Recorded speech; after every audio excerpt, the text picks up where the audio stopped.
Hello, my name is Gray, and this is the Gray F podcast, where I chat with today's most inspiring and interesting people from all over the world in a very informal way possible.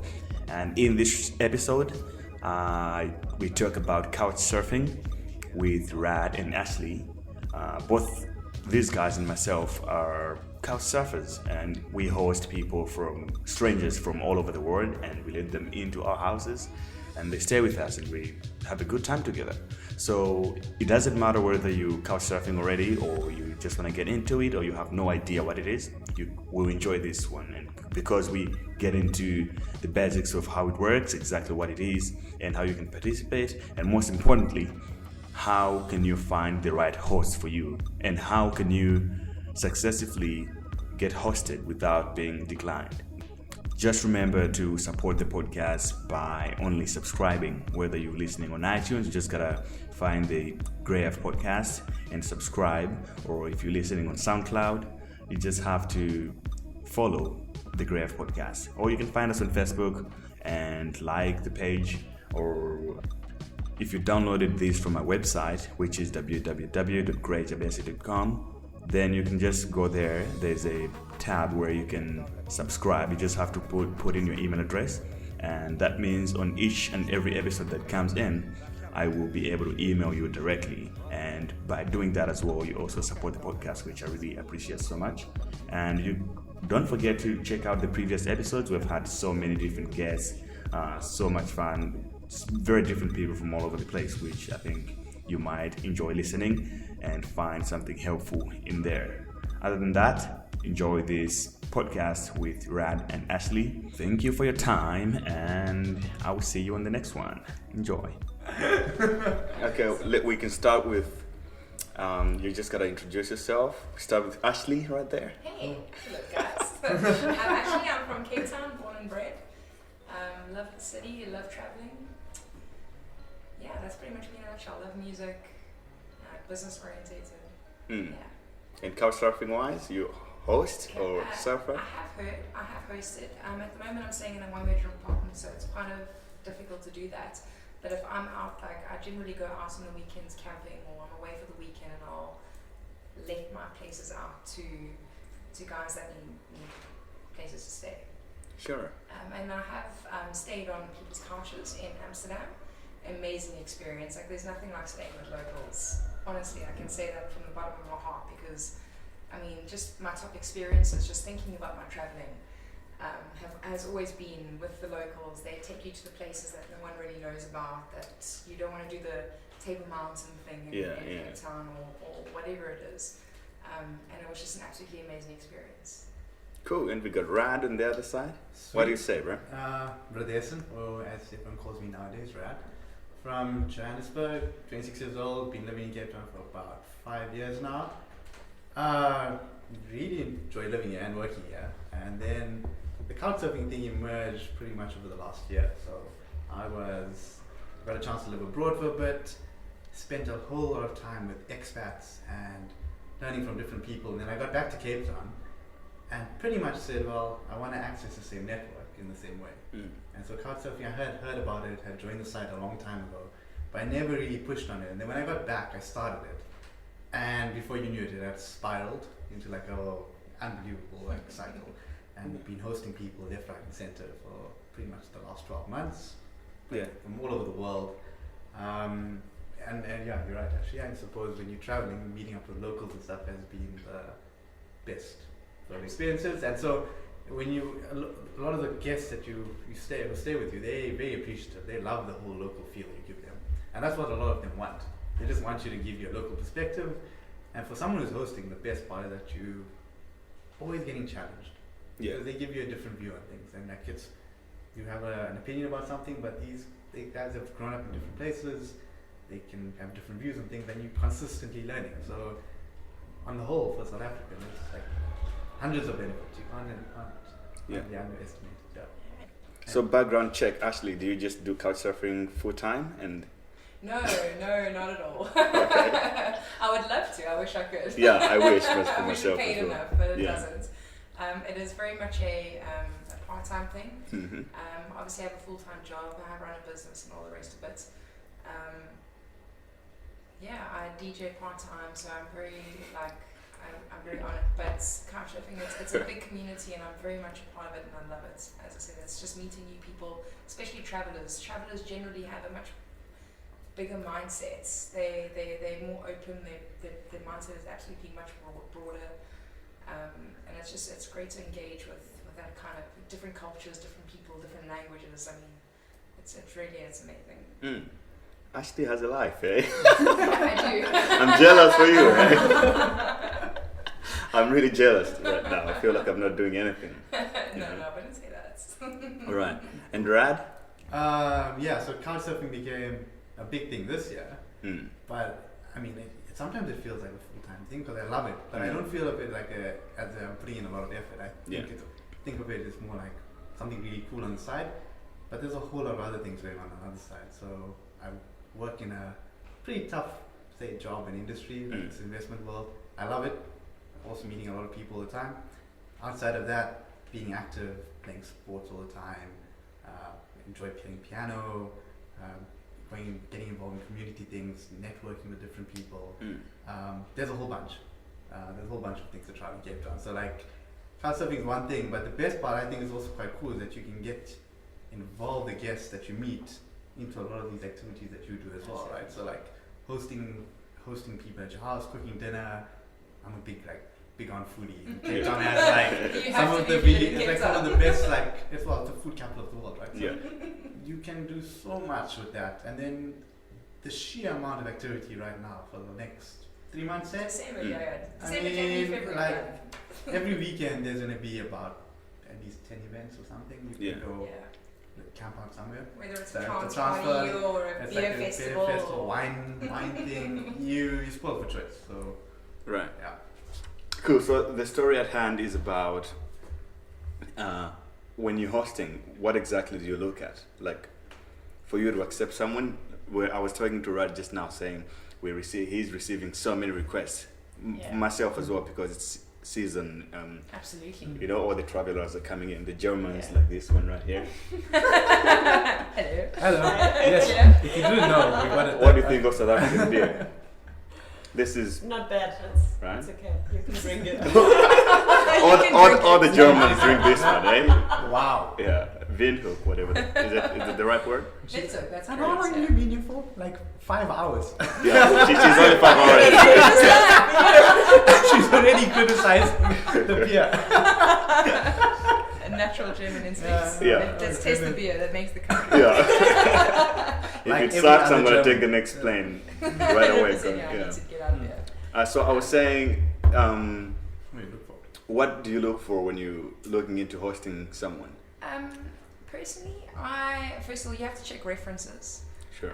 Because it's being a single female, like I can't have someone in my house. I've got, like I said, I don't host people because I can't. They'll come into my house when I'm not there. Yeah. So I'll look for references to see if they've got credible, references, as I said.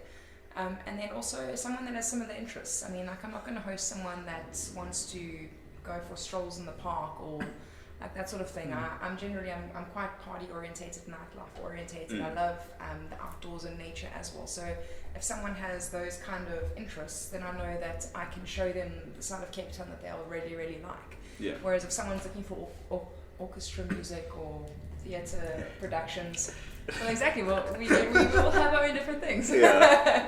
then I would rather choose someone that I know I can show a very good time to. Sure. And Rad, what do you personally consider? I mean, again, the references help. Did we explain exactly how this thing works, the whole concept, before the show started? Like, yeah, actually, that's a I assumed anybody listening to this is familiar with the concept of Couchsurfing, but now. Okay, so let's explain it. Let's break it down. From context, right? So, what is it? Firstly, it's travelers who are in the city, and instead of staying in like a hotel or hostel, etc., they opt to stay in a local person's house. It's for free. You get to stay with the local. The way I put it as an analogy to someone is that pretend it was before the internet, and you were traveling in Europe somewhere 20 years ago. Yeah. You were backpacking, you'd meet people, and somebody would say, okay, why don't you come and spend a few days in my place? It's the same concept. all you've done now is you've formalized. You've got a network, you've got references, you've got Facebook, etc. So it's a big social network. It's online. You set up your profile, fill in your interests, your whatever you like, etc. You can view other people, and then when people are traveling in your city, they can request to stay with you, and then you can decide whether to host them or not, pretty much. And everyone will have references. So everyone has to leave references about the people they've hosted and where they've stayed, etc., etc. And that gives you a good gauge on what sort of person you can expect. So yeah, personally, definitely, you gotta. I would say first thing, the message that they send, like, is it gonna be like, oh, I just want to come crash in your place? Well, that's kind of silly messages. Yeah. Think in person, like, at least give some context, like, what are you doing here? What do you aim to get out of this thing, etc.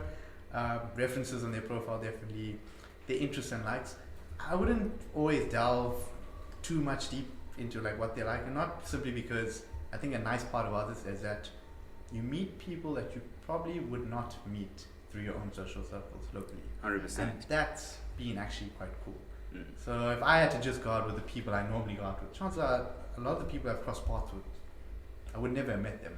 Whether it's someone traveling the world on a yacht, or someone cycling through certain countries on a bike, a travel blogger, a food blogger, whatever. There's a lot of people you come across that they're all cool and you can get along with them. Yeah.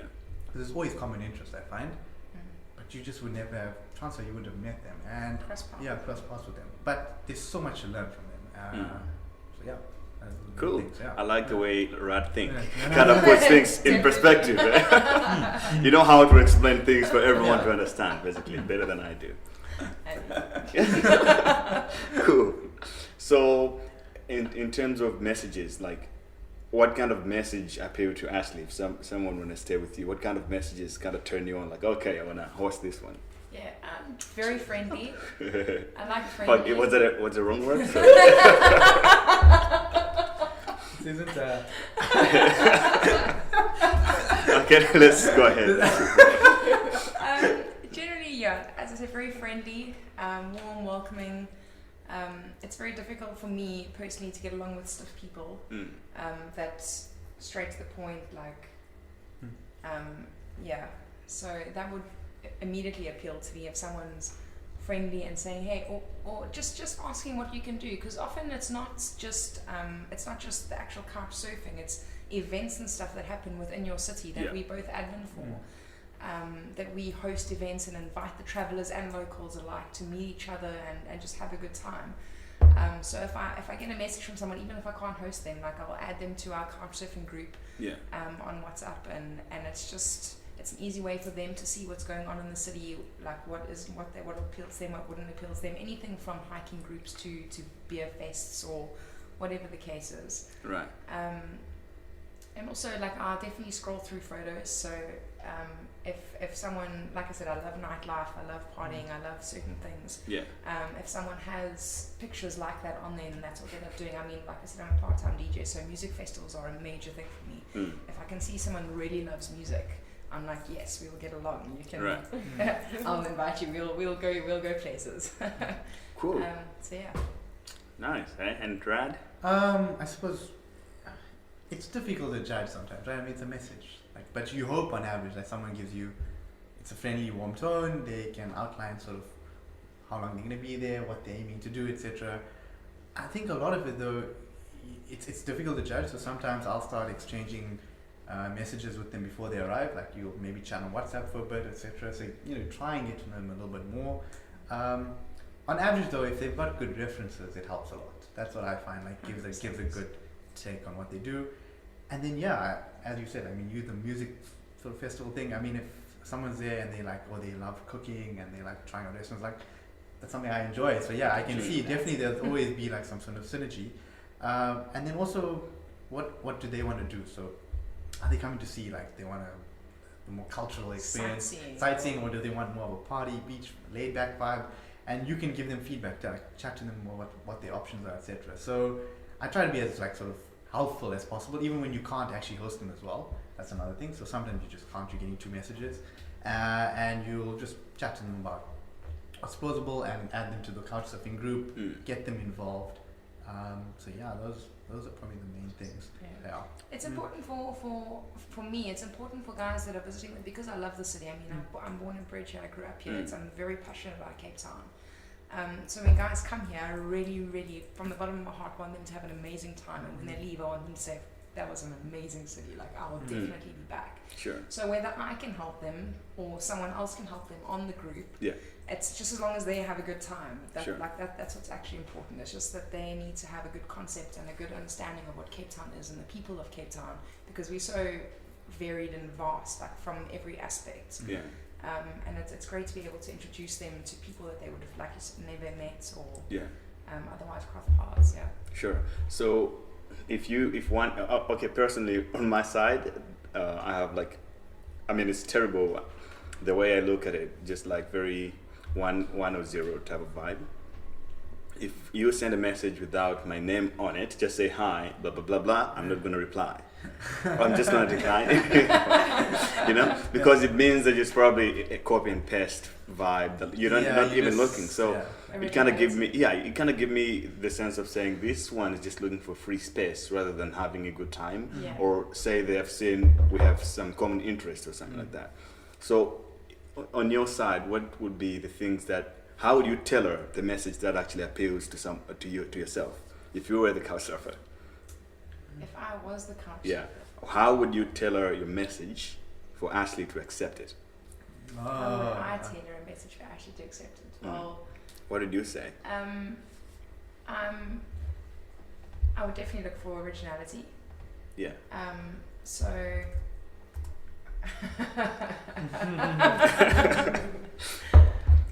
I guess. I don't think I've thought about that. No, me neither. I just, to be honest, like I'm myself, I don't copy paste messages. Like if I'm going somewhere and I want to meet someone, if I see someone that's interesting, whether it's because their profile they have like a feather cap or whatever it is, I will tailor make that message to that person. I don't really copy paste. Yeah.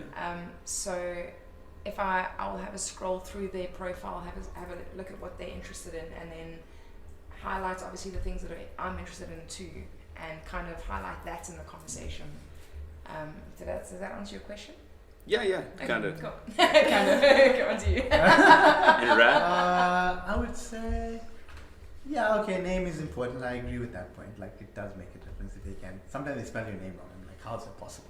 But at least if they try, it kind of says like they know that I'm texting. Unless they've been spelling with a different, like a French or a German keyboard, and they can't get it right. You can't even copy and paste. Yeah, exactly. I would say the tone. Like, I mean, is it a friendly sort of tone? Like, how are they presenting the message, right? They can say whatever they want, but you have to be able to judge. A lot of it is going to be a bit of gut feel. Checking out their profile, what they like and what they don't like, and then assessing it relative to the message, like that sometimes makes sense. Like, have they just said a whole bunch of things and you don't know where it's coming from, etc. Like relative to what their pictures, etc. But to be honest, I mean, it really is tricky because you can't. Also, I mean, like I think sometimes the messages they can be like quite short and like just a bit too without any context, and somebody will be like, no, I'm just looking, I'm coming to Cape Town for a couple of days, I need a place to sleep, and I'm like, I think the whole point of this Couchsurfing thing, and maybe I'm wrong, we don't know what it is really, but I've always thought about it in terms of actually engaging with the person, right? So you actually want to find out about the local, I want to know about you. The commonality here is that you've got a common interest in their cultural and social upbringings. That's what you're really after, right? Everything else that follows, whatever. But that's really the common ground. And if you can't really convey that, and you don't really think that's going to happen with that person, then probably not, right? Yeah. So I mean, like, why are you wasting your time? Because that's the way I would think about it. Yeah, we have busy life. I have a busy life, right? I mean, you're coming home late sometimes. You only got a few hours to spend with them, but you'll try and make the time count, whatever it is, right? And like you prefer a person who'd want to hang out, want to engage, etc., as opposed to someone who's like, they're just coming, I'm going to go to bed now. Yeah. Then it's like having no one there. So what's the point? So I mean, basically, we would say then you have to be originality, as you say, and also don't be too short without context. Yeah. And also maybe don't be too long because You just scroll it. Some of them are very long. That like instead of replying when I read it, I don't even finish it. I'm going to reply later. Then I never reply anymore. Absolutely. So don't be too long, and originality, as you say, and just be yourself. Like honestly, just sure. Because if I'm not the right surfer for you or host for you, then someone else will be. So just be yourself. Just ask a couple of people, ask around. Yeah. Another thing they should do is actually read your profile. Yes. Because like a lot of people's profiles indicate on like who they want to host, who they wouldn't. So some people, like, for me, like I would say I'd find it a bit more uncomfortable to host like a couple. Yeah. Once it comes to it. I don't host couples at all. Exactly. Or because family. or family. Like it just doesn't make sense. I'm living by myself, right? You're a couple, you probably want to spend more time together. I don't really want to get involved. I'll be on holiday. It just doesn't make sense. So like, take time to actually read the other person's profile as well and get a sense of what they are, and then tell your message appropriately. I mean, it's give and take. But sometimes I've seen situations where people say I only host 2 people, and then the next time I go to their house, they have like 3 staying there. So it's something you never know. There's exceptions to the rule always. What are the exceptions if there's any? Would you really want to get into that? We're shifting. Okay. So for the other people listening who have never done couchsurfing at all, just explain how it works when, we have talked about how you message each other to the point that you accept someone. You can decline or you can accept or you can say maybe. So now to the point where you have accepted and they're arriving, how does it work? Okay, so it depends generally how they're arriving. So we'll obviously chat a bit before that, find out how they're getting to and from the airports or however they're arriving. Because it's not just international, sometimes it's local guys as well arriving from Joburg or PE or Durban or wherever. Find out if they need a lift, making sure that they can actually get to your place. And then also how accessible your place is to where they need to go. So I stay in a very, very big kite surfing area. So I know that if they're very into kite surfing, like I know that my place is ideal. It's like a 200 meter walk to the beach, and it's like the best kite surfing places in South Africa. It's from the airport to when they're arriving, what they're doing. If they need any help, they'll generally ask you about activities that are happening, events that are happening, and you include them in those things. Let them know if there's any big festivals or parties or food festivals or whatever it is. And then to when they leave, if they need a lift to the airport. The reason I asked that is just like when I explain about couchsurfing to folks that have never done it before, they're like, so how does it work if I'm going to work? I'm not always there to accommodate things. So the funny part is that a lot of the couchsurfers are flexible by nature. And also, wait, before you get there even, and people talk about trust issues, like, how am I going to trust a stranger in my house? Okay, so I've got a good analogy for that. Because this makes no sense. So like, South Africans are obviously very security conscious, but if I was a traveler, I'd be more afraid that a South African is going to steal something from me. If I'm South African traveling stealing, that's the truth. Right? On average, these guys are traveling with a backpack. Right? That's all they have. Like, they really don't have time to be wanting to go through your place and find out. They don't care. But that's also where references come in. That's really it. So I would downplay that a lot, but that's because of the way we've grown up. Sure. A lot of people just want to say, but you're letting people in, you're giving them your house key, blah blah blah. So back to the question of how you actually accept them. So you accept them, you start chatting, you find out how they're arriving. I find if I'm working, so a lot of the time it's only after work during a weekday, I'll give them ideas on where they can be, like maybe drop your luggage off at the backpackers, chill out in time. On my way back from work, you pick them up. It makes sense. It's quite quick and simple. Or it's on a weekend, you might pick them up from the airport, or they can Uber to your place. But you just have to chat. You exchange WhatsApp, advise them on getting a bus, SIM cards, etc. So they set themselves up easily. And once they set those two things, it's quite straightforward after that. It really. Absolutely. 21st century, guys. This is not. It's not hard. But that's the thing that people think it's just hosting. It's just like someone staying in your house, but it's not. It's someone that you have now taken on, and you're not responsible for them, but it feels like you're responsible for their fun and how much of a good time they have. So Sure. you want them to have a good time. So any questions they ask you, anything that they need, whether it's, as you say, public transport. I mean, just on our WhatsApp group, like I get people asking us weekly about what's the best route to take here, how do I get here. It's such a broad range. It's not just what parties are happening or what's going on. It's everything from transport to like weather and spots to go in bad weather. It's just it's so varied. Sure. So you actually have to take that person on and like, or you almost do feel responsible for them. I think the way you put it is like you representing your own little country in a way. So like you want to give off a good vibe, right? The last thing you want is someone to come and then like they didn't enjoy themselves. Yeah, that would be kind of and it's same the reciprocal nature. A lot of people when you probably go and see them, they have the same idea. They want to show you the best of their place as well, right? Yeah. So there is like a part, like I mean, you put that responsibility on yourself, right? Because you want to do this, right? But you don't. I don't think we look at it as a job because it's such a natural thing for us to do. Yeah. So none of us feel as though we're going out of our way completely to actually host these people. And I think that's a big difference because a lot of people on the outside think, oh, you're giving up your time, you're sacrificing. But I'm like, the benefits are far more greater, right? Yeah, sure. Far outweigh what the immediate like 2 to 3 days of this. And for myself, I mean, well, I live by myself. So like having someone around for like 2-3 days actually gives a bit more character and a bit more, a bit more of a vibe now and again. So I don't mind at all. Yeah. And also, like most Couchsurfers, I mean, the travelers, they know how to find their ways out. And during the day, if you're at work, that's perfectly fine. You don't have. Actually, I would say most of these guys are probably far more independent than you are because they've been doing it for a long, you just long know time. you right there. Chances are they've been to countries where it's been far worse. People couldn't speak English. They've gotten themselves around.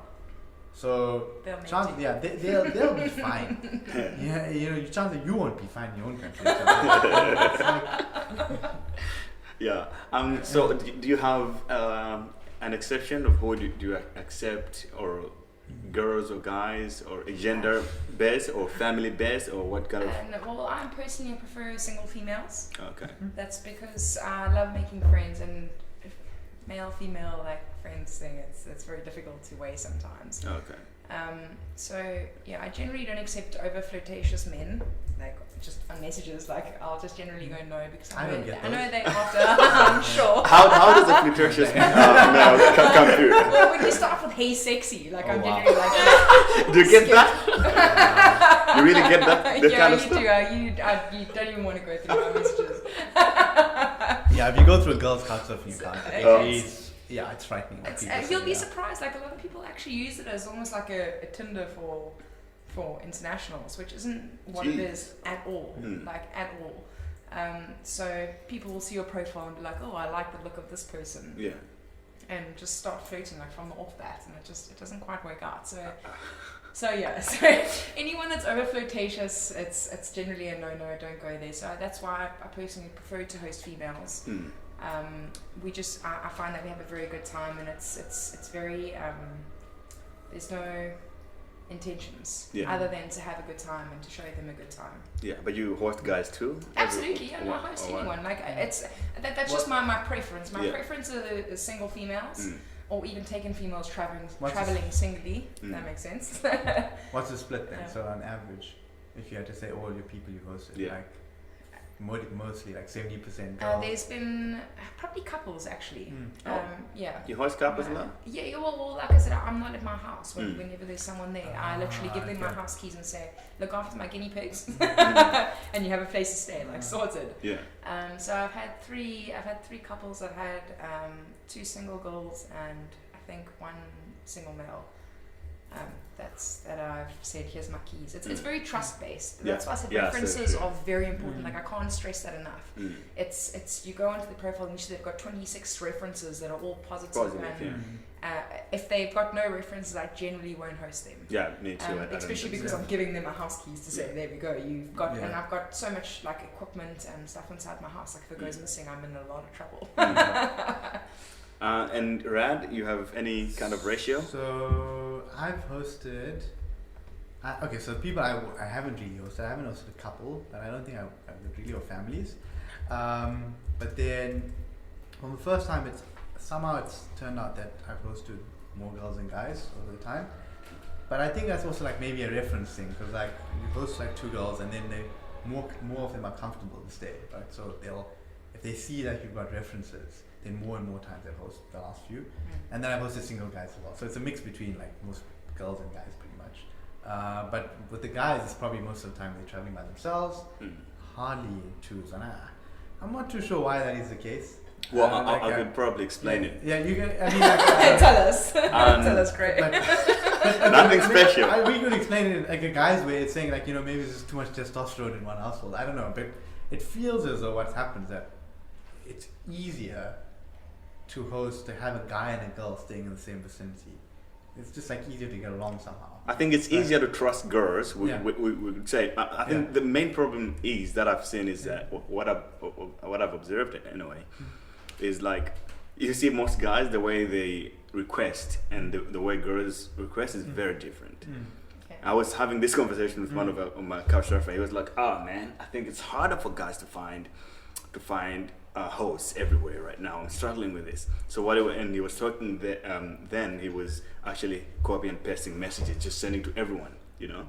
Yeah. So for guys, they usually have this attitude of saying, "I'm just looking for a freaking free place to stay," you know. For the girls, they have choices usually. Like they will go stay at the backpacker, but they wanna just get to know engage. Yeah. So they'll just say, "Look, I'm staying at this place, blah blah blah. But I like your profile. You're into this. I'm into the same stuff as well. So if you wanna, if you don't mind hosting me for a couple of nights, and we do this, that'll be cool." Yeah. Chill. Then for the guy, just like, "Hi, I'm in your town for 3 nights. For a place to stay. Looking for a place to stay. Can you host me? Yeah, please let me know, and we can have a beer." No, so you're right. I mean, like a lot of the guys who have hosted, they're different because they send actually messages. They're more thought out, like what they want. Yeah, exactly. Yeah. And then there've been some who are just like, I literally just want a place to crash. I'm like, well, that's not a great message. It doesn't really set the tone. Because like you're gonna give them, for example, so we're going to the next part, but like I give them keys to my place.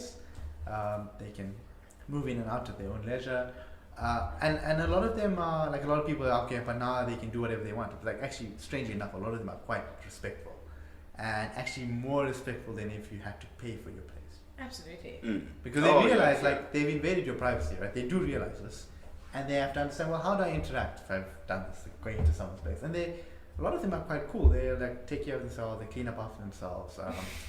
Yes, now and again. Which is always appreciated. Yeah, it's appreciated, right? Now and again, you're gonna get the one bad apple, fine. But like on average, I'm talking on average, like most of them have been pretty good. 100%. And you'll end up cooking together, and it's drinking wine, whatever it is. There's a lot that goes on, so it's pretty fun. Definitely. So from a chronic host or chronicle host, we could say, what would you like to, in your experiences, what have been like the not good experience or the worst experience, or the traits that most travelers do that you wouldn't want them to do when they're staying with someone?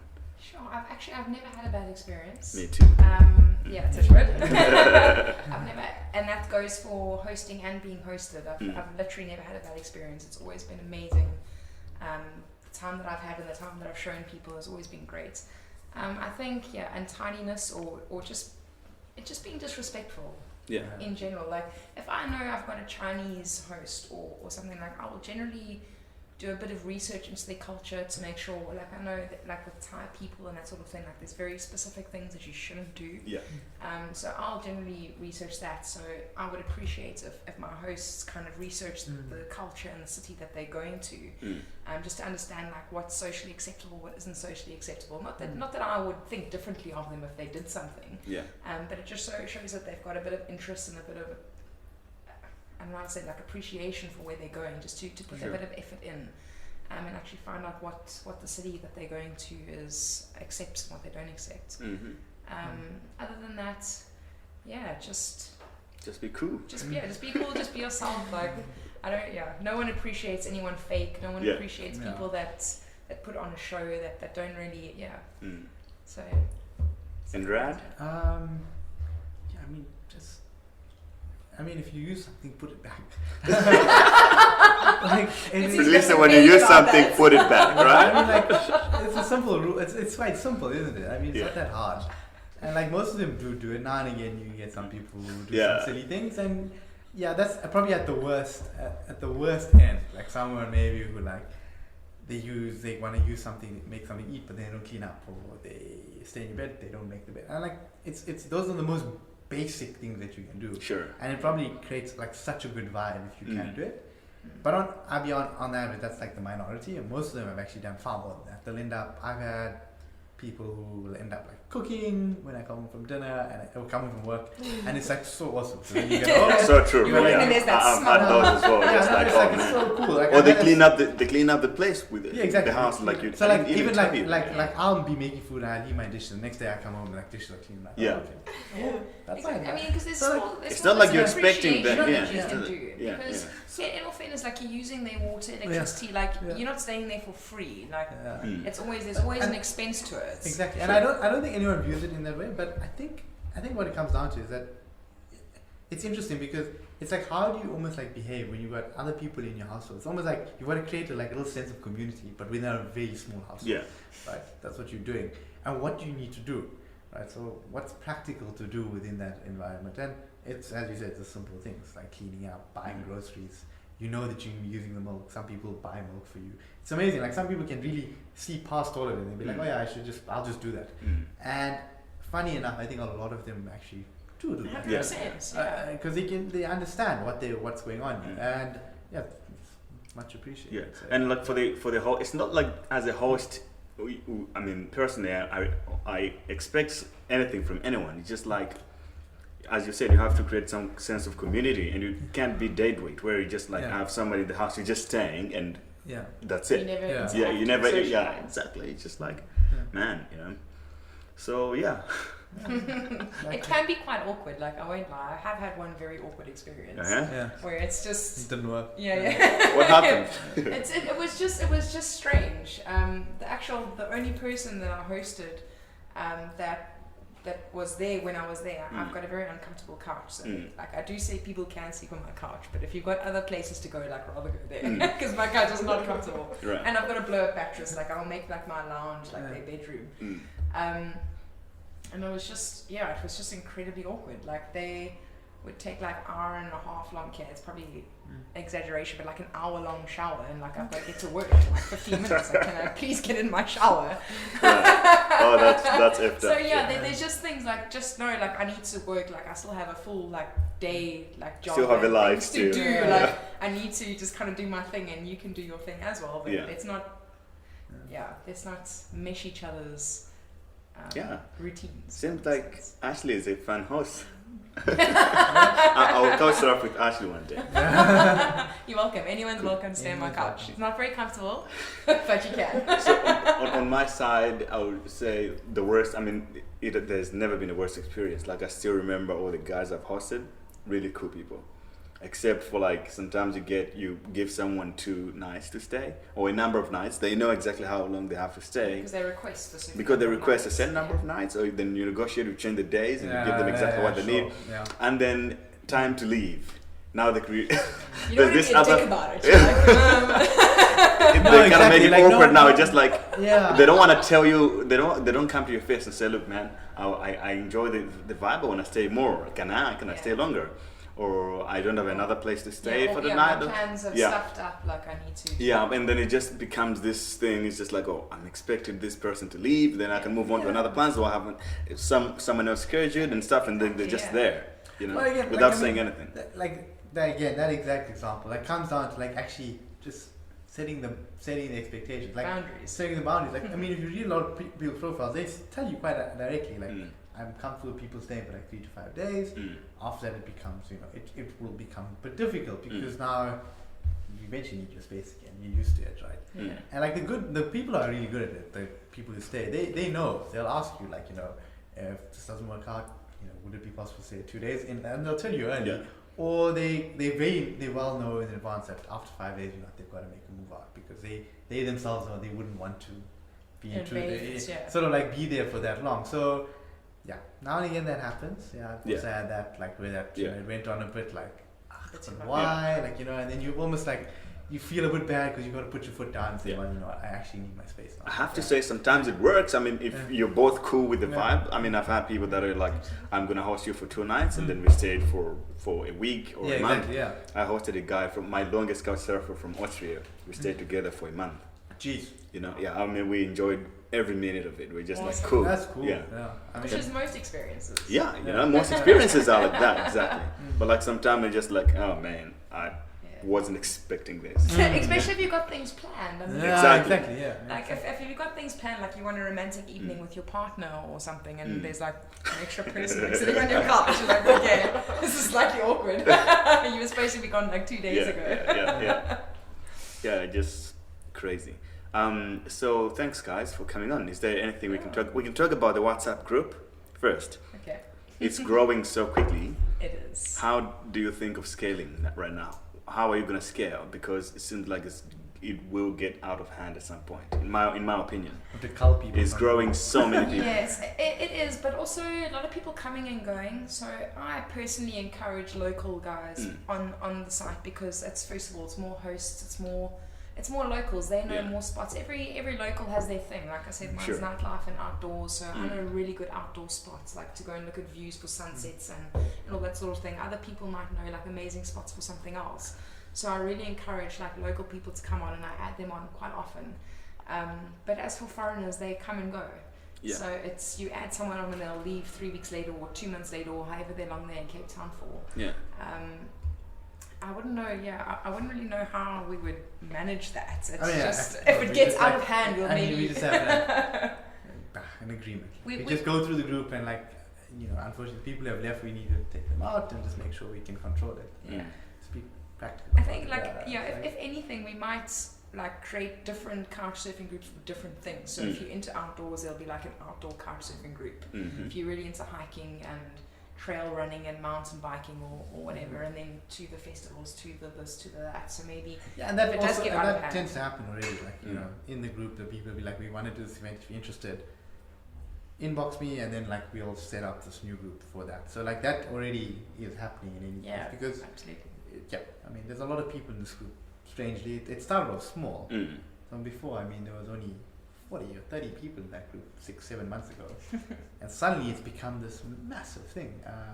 And it's not even just couch surfers anymore. There's a lot of expats in there. People who have like are staying here, working, doing their own jobs, etc. Yeah, but it's their family. And It's their exactly, community. and like It's this how they is like, interact with and so people. this is what I was going for when I came back as well. It's like this is cool, like in like an expat sort of zone with locals as well. It's like the best mix. Yeah, So definitely. yeah, it's been amazing. Cool. Yeah. So, I don't think you can have too many people on there. If I'm Yeah. being honest about it. Yeah. Like the more people, the merrier, because there's Yeah. more people to do things, more people that are interested in different things, and more different perspectives on what's happening, events happening. That So for someone who isn't in the country, they want to come through, what would you recommend the things that they should, or even locals actually? It's funny because for people that stay here, this is true actually. You don't know. People that are from here, were born in Cape Town, born and bred, seem to not know a lot about the city itself than people who just come in and go. This is true. I've been in Cape Town for almost 4 years, and it's actually, that's exactly the vibe, really. Sure. Yeah.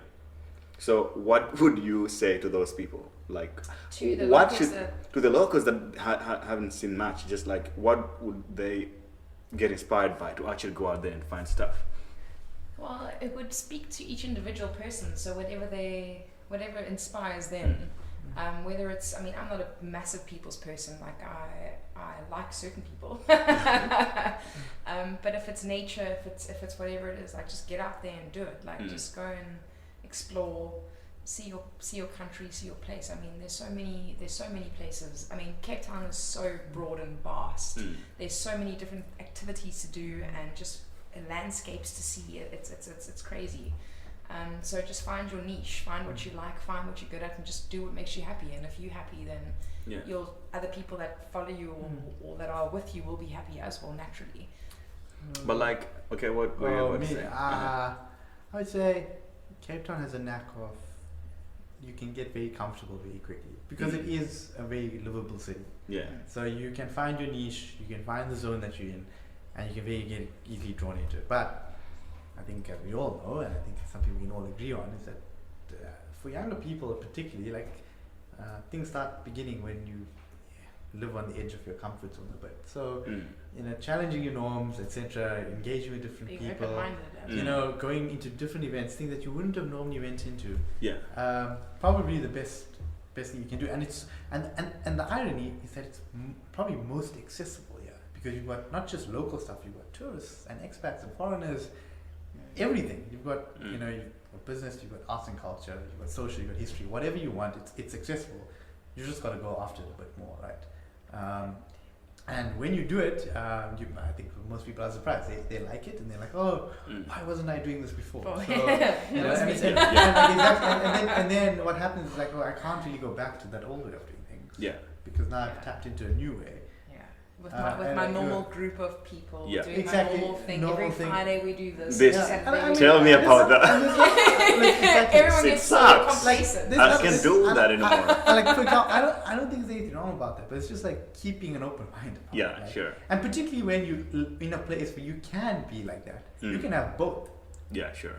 You don't have to have one or the other. So why not? I mean, 100%. For locals, actually, I would say hanging out with travelers is probably one of the most important things you can do, especially in this city that you have that, it kind of gets you to see or go places that you've never been because you're just from here, But then when you get to meet these guys, there's always something you can do, 100%. I mean, just for instance, 2 weekends ago, we went for a couchsurfing camping trip into the Cedarburg, and it was such a mind-blowing experience because, on the first night that we were at this camping trip, the owner came to us the next morning and they were like, "We're going to kick you off the site because you were very loud last night." So just within that, we kind of thought, okay, well, if we can't stay in the campsite, we're going to go out and find somewhere else we can be loud. And we went and we found this amazing place by our river and made a massive bonfire, and there was drinking and dancing, and it was such a mind-blowing experience, like under the stars with just a bunch of people, amazing people that were foreign, local, it didn't even matter. But if you were just you and your circle of your normal friends, for example, would you have done that? No, because we wouldn't have been loud enough on the Friday night to be we were with a very loud bunch of people. Sure. But when we went there, we told the lady that we were staying there, we said, "Look, there's a bunch of, I think there was probably about 20 of us. We said there's a bunch of 20 foreign people, we're here to have a good time." She was like, no, it's cool, but we got very loud until about 4 o'clock in the morning. Yeah. And there's obviously other campers around you, and so because of that on the Friday night, we had to make a plan for the Saturday night, and because of that we ended up at this amazing place and just had the most amazing, mind-blowing experience. It was something that I'll treasure forever. So besides Couchsurfing, Rad, how does the investments work? I'm just curious. What? That's a more complicated question. I know, right? Well, let me ask this correctly. I had one closing remark on the Couchsurfing. Let me go about investments. But the coolest thing actually that comes about it is that the people who haven't done it yet, they have no clue. Exactly, I They're very skeptical. And this is the best thing ever, because for the first, when you're conversing with someone, you're telling them about this, right? They're gonna ask all those questions that we've discussed about safety, security, all of this, and then it gets to a point where it's actually happening, and they're at an information disadvantage because they have no clue as to how this works and what it does, how it exposes you, right? Yeah. And so it's great that we, for example, it's great that we chat about it. You should chat about it with as many people as you can, because it makes everyone curious as to what you're missing out on, or potentially different things that you could be engaging on. And it could be starting off very small. Some you'll be like, okay, well, involve me next time we got with your expert. And that's what tends to happen a lot. We start getting more and more locals and say, come chill out. And then you get more. I've had it was strange. I had people over for dinner once. A couple married in Pretoria, and they were over for my place for dinner. I had a bunch of couch servers. I was hosting a girl from Hong Kong. So we chatted and we were chatting about it, and they were trying to get used to it. And then by the end of the night, the couple said, okay, fine, we'll host the girl by the end of the week. So she was going to move to their place. And nice. They got it, and now they're part of the whole network. Yeah. Right? And I think it just takes a little bit of you just got to spread it out a little bit, and people will eventually take towards it. And more They'll volume, realize yeah. that people, they're not there to harm you. To do harm you. Yeah. They're there, you're in a new country to have a good time. Yeah. Like, that's Yeah. literally why you're there. And why Yeah. wouldn't you want to be around someone Yeah. that just wants to have a good time? Like, it's such a good energy and such a good vibe Yeah. to be around people that just want to have a good time. That's what they're there for. They're on holiday. Or they're on business, or Yeah, they're always exactly. on holiday. But And, I mean, and also you have the different conversations because you don't have the same worries or stresses that this country is having. And if I'm just saying, Yes. no, hypothetically, sure, yeah. if you have something that is more common in South Africa right now, if somebody's worried about that stuff, the tourists, they don't worry about that stuff. No. They just here want to have a good time, you know. Absolutely. So regardless of what's going on, they want to go out, they want to go see festivals and the stuff. best part is like that you can never talk about people that your friends and exes and whatever, because they don't know. They don't. and they don't So care. like, They're like, the thing is, Yeah. the things that you end up talking about are things that are more common to you. Yeah, like, yeah, you know, sure. whether it's politics or history, whatever it might be, right? There's definitely space, a far more intriguing conversation could be had. I'm not saying with everyone, but with a lot of people, it tends to happen. 'Cause they've also traveled in their own right. They've been to a lot of things, speak different languages. So we are speaking here like all single guys and girl. Do you think it's the same issue when you're married or in a relationship? well, that would come in with who you host. Yeah. So I mean, I don't know How people's do- relationships. Like, I'm gonna stay out of that question. How do you think but it would affect you personally if this is something that you do? in general, like if you're a family or a husband and wife or whatever, then you would generally host other couples or you would host other families to take on. There's like I said, a niche for every kind of person. If you're a family and you want to stay here, then you'll ask a family if you can stay with them. You're not going to ask a single female if you can host like a 4-person family. I have, You know I have what a I mean? personal question though for you, Ashley. Oh. For you, Yeah. in your relationship, would you compromise your couchsurfing activity No, or absolutely culture? not. No. So if somebody want to date Ashley right there, you need to know that she hosts people. Yeah. I mean, okay. I don't even know why that would be an issue, Yeah. but if it was an issue, then Yeah. no. Like, if you're not Yeah, even because- getting in that relationship. It's a story that comes. It's a story that comes up when you're talking with, to people that haven't done it before. So as we say, it's something that you see when you're in it. When you're into the couchsurfing thing, you understand. You it know more. it, that's the thing. Like, it should want to be relatively secure Yeah. within yourself and your relationship. And Rad, what do you think? I want to be optimistic, but like I want to be like this is where you gotta be a bit pragmatic as well. So like if I had a girlfriend, I think she might have a problem if there's 2 random girls staying in my place at the same time. That just might be an issue at times. 2 random girls isn't a bad sign, though. Just because of how things be. Now, I'm not saying that will be always the case until maybe people get used to it, right? Fair enough. But I'm saying for a lot of people, they're not used to it. That's just Sure. I think what we've been chatting about. Like a lot of people are not used to it, so it might be a bit awkward at first. But you never know. You could you could get someone who gets the concept, understand it, and then it might work out in your favor. So we'll see. What in happens. all fairness, like if my partner was only hosting single females, like I'd probably be like, exactly. I don't know why.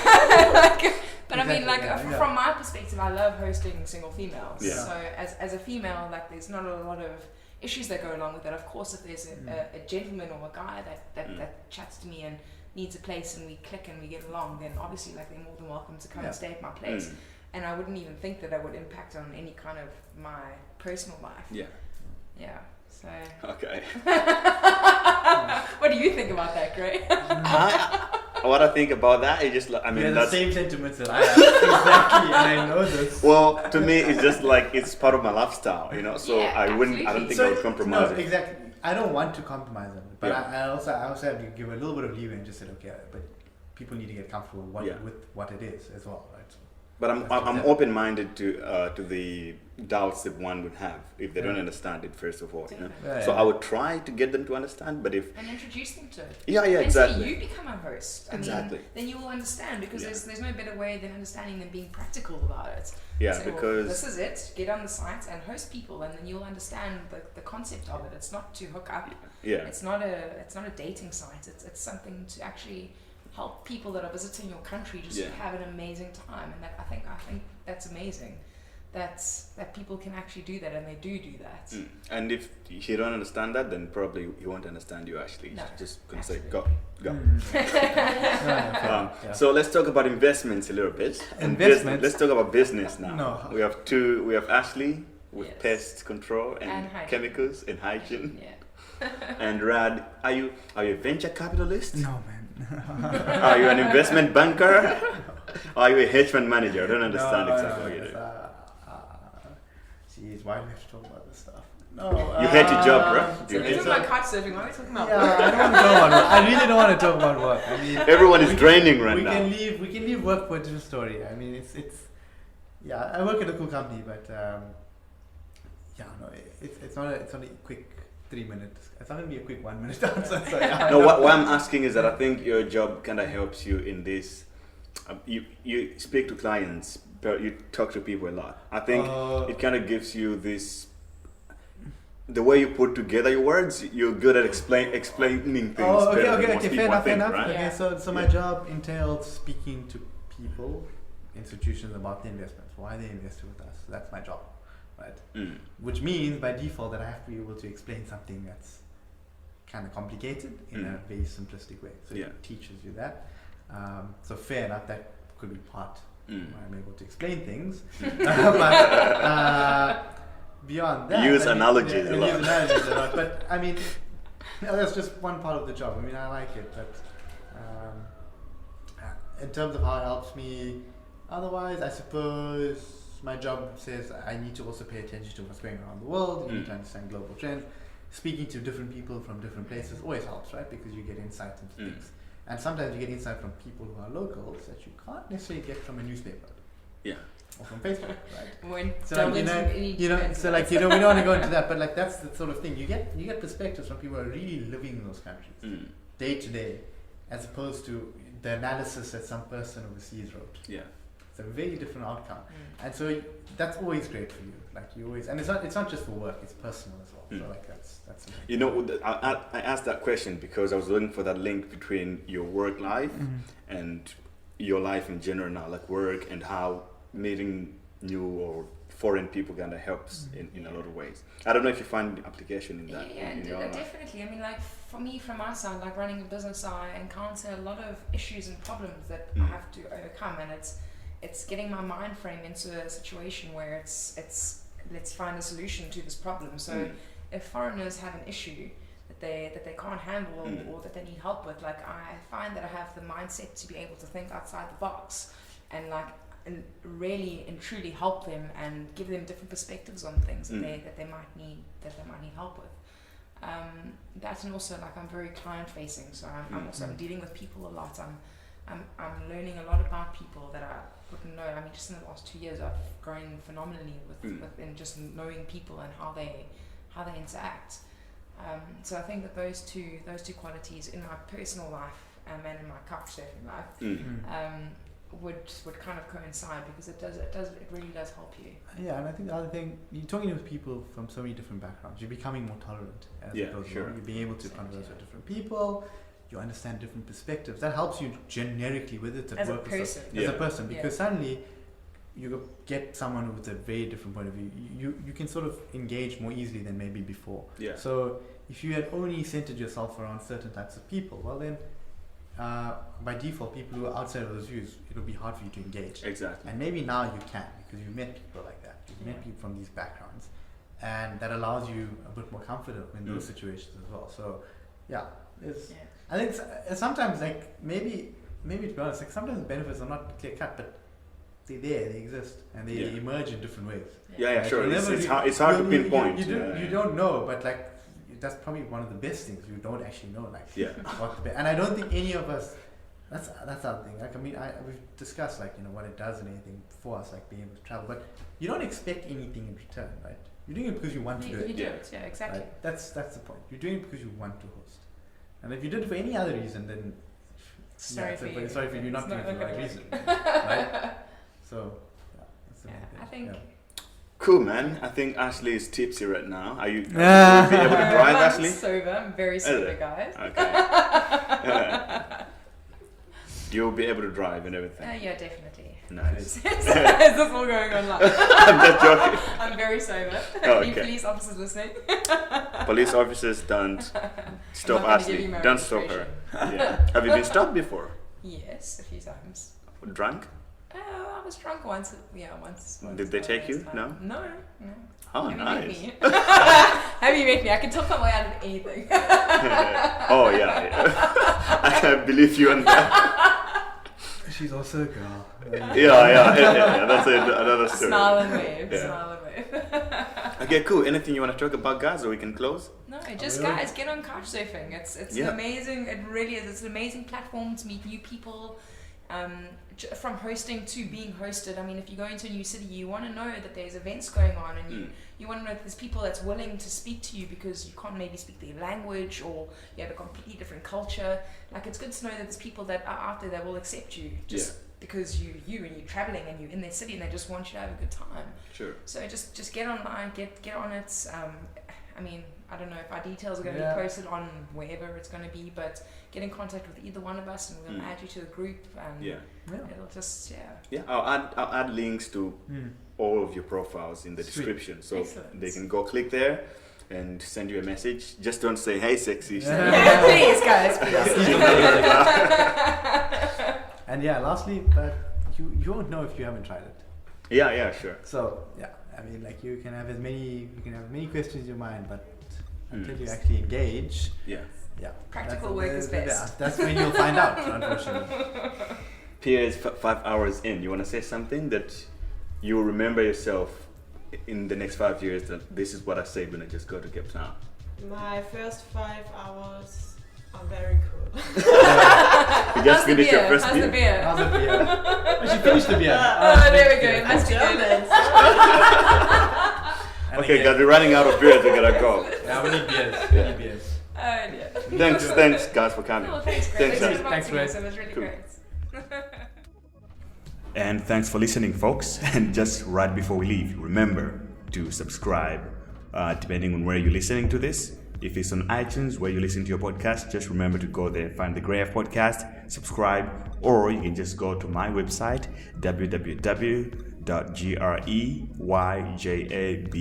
www.greyjabesi.com. And then you'll find the podcast, and you'll find a tab where you can just put your email address and you subscribe, and you get each and every new episode. And also you can voice your opinion on what you think about this and what kind of subjects I should be covering on the next coming episodes, and what you want to hear or to see.